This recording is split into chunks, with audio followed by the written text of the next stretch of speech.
राधे राधे महाराज जी। महाराज जी, मैं आपसे जुड़ने से पहले एकदम नास्तिक था, फिर अभी नाम जप करना शुरू कर दिया है और खुश रहना चाहता हूँ महाराज जी। पर मेरे को धन की कमाने की बहुत लालसा है और मैं बड़ा आदमी बनना चाहता हूँ, क्योंकि पैसे के बिना कहीं भी कितना बड़ा बात नहीं बनोगे? बनेगी। कितना बड़ा बनना चाहते हैं? अंत ही नहीं है इस चीज का तो कोई। हाँ, ये विवेक की बात है कि इसका अंत नहीं है। तो जब उसका अंत नहीं है तो हम जितने में क्या उतने में संतुष्ट नहीं रह सकते। हमें संतुष्ट होना पड़ेगा, चाहे जितना हम बड़े हो जाए। ये बहुत सुंदर उत्तर दिया कि इसका अंत नहीं है। तो उसका अंत नहीं है तो हम जहां चाहे जितना बड़े बन जाएं, हमारी बड़े होने की लालसाएं कभी मिटेगी नहीं।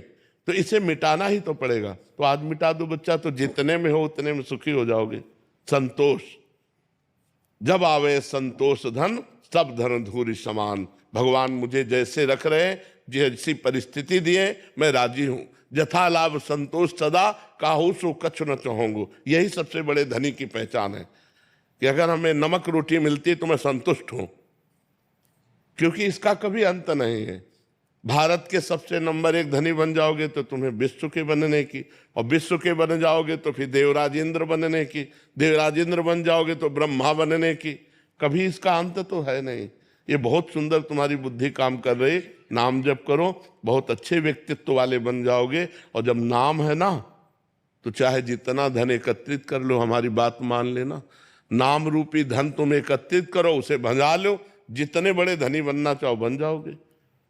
इसलिए यदि नाम जप करोगे, हमारी बात मान लो, हर संकट की निवृत्ति और हर लाभ आपको प्राप्त होगा। पर तब तक नहीं मिलेगा जब तक तुम्हारे पाप नष्ट नहीं हो जाएंगे। कई बार बताया, जैसे 500 ग्राम हमारे पाप जमा है और 25 ग्राम भजन हुआ है, तो क्या फर्क पड़ेगा? जब 550 ग्राम भजन होगा तब 500 को नष्ट करके वो प्रभाव दिखा देगा। अब 2-4 माला जपे, बोले चेक नहीं आई, तो ऐसे नहीं आएगा।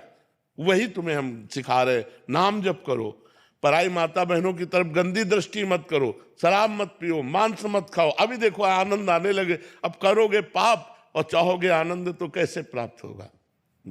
श्री नारायण पेड़ीवाल जी, सूरत से। राधा राधा। राधे राधे महाराज जी। महाराज जी, वास्तविकता में अध्यात्म क्या है और इसे जीवन में कैसे उतार सकते हैं? आत्म स्वरूप का अनुभव हो जाना अध्यात्म है। स्थूल शरीर, सूक्ष्म शरीर, कारण शरीर, तीनों शरीरों से राग मुक्त हो जाना। काम, क्रोध, लोभ, मोह, मद, मत्सर, इनके प्रभाव से रहित हो जाना। मान, अपमान, सुख, दुख, लाभ, हानि, इनके प्रभाव से ऊपर उठ जाना, उसे अध्यात्म कहते हैं। जो आत्म स्वरूप का बोध हो जाना, इसे अध्यात्म कहते हैं। इन विकारों पर विजय प्राप्त कर लेना अध्यात्म कहते हैं। जगत में एक ब्रह्म के सिवा दूसरा कोई नहीं, ऐसा अनुभव हो जाना अध्यात्म योग कहते हैं। महाराज जी, धर्म क्या है महाराज जी? धर्म जिसे शास्त्र आज्ञा करते हैं कि करो, वो धर्म है। और जिसे निषेध करते हैं कि ना करो, उसे अधर्म कहते हैं। चला कैसे? संत महात्माओं का अनुगमन करते हुए, जो महापुरुष जिस मार्ग में गए हैं उसी मार्ग में हम चले, तो वो धर्म और अध्यात्म का मार्ग होता है। महापुरुष जो गए हैं वो सत मार्ग है।